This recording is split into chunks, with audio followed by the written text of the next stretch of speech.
Sabbath, the last one, because Jesus rises from the grave tomorrow. And we worship on Sundays in the resurrection of Jesus Christ. So this last Sabbath day, while rest is taking place all through Jerusalem, Jesus is in the tomb. Jesus taught us that he would spend 3 days in the tomb. Luke chapter 9, verse 22 said that very clearly. Or Luke chapter 24, verse 7, 3 days. We know he was crucified on the day of preparation. That would be Friday, the day before Sabbath, Nisan 14. We also know that he rises on Sunday. That's why we worship on Sundays.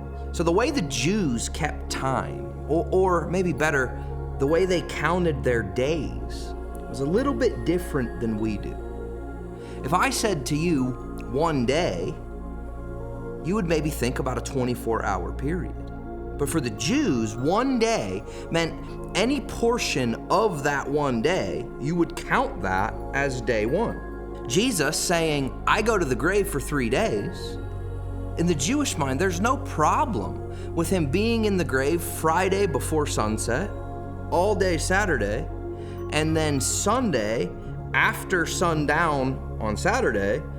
That equals 3 days, as it's some portion of 3 different days. One of the more popular arguments for this point is because of Jesus' own words found in Matthew chapter 12, verse 40, where Jesus says this, "For as Jonah was 3 days and 3 nights in the belly of the great fish, so will the Son of Man be 3 days and 3 nights in the heart of the earth." I've heard quite a few different explanations of why Jesus was not crucified on Friday or why he was not resurrected on Sunday because of this passage, where 3 days and 3 nights. I've heard people try to say that the crucifixion actually takes place on Wednesday. I've also heard elaborate explanations of things that we like the double Sabbath, or why there's multiple Sabbath days, so the day of preparation is not actually Friday, like I've been teaching you, or like most people would point to in Scripture. They take the exact 3 days and 3 nights to mean that Jesus has to be in the tomb for that amount of time. Well, one of the very simple problems with that understanding of Jesus' words is we know that Jesus died at 3:00 p.m. So for Jesus to spend exactly 3 days and exactly 3 nights in the grave would mean he needs to rise at 3 p.m., 3:00 in the afternoon, to actually make a 3 full days and 3 full nights. We know he doesn't rise at 3 in the afternoon. He rises in the morning.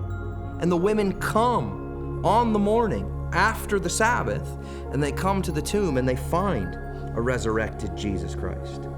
Some simple historical context helps us realize that Jesus saying 3 days and 3 nights very simply means 3 full days. I will spend 3 days in the tomb. And the way the Jews count their days is if any portion of the day he's in the tomb, it counts. So therefore, Jesus going into the tomb Friday night before sunset gives us day 1, Jesus in the grave. All day Saturday, today, while Jesus is in the tomb, we have day 2. And as of sunset on Saturday, we get into day 3. Now, sometime throughout the night or into the early hours of the morning, Jesus will rise. He'll come out of the tomb, and that is Sunday. But there is no problem in the way the Jews think about their days to have Jesus crucified on Friday, in the grave before sunset, and resurrected sometime Sunday morning. And that fulfills Jesus' own words of 3 days in the tomb.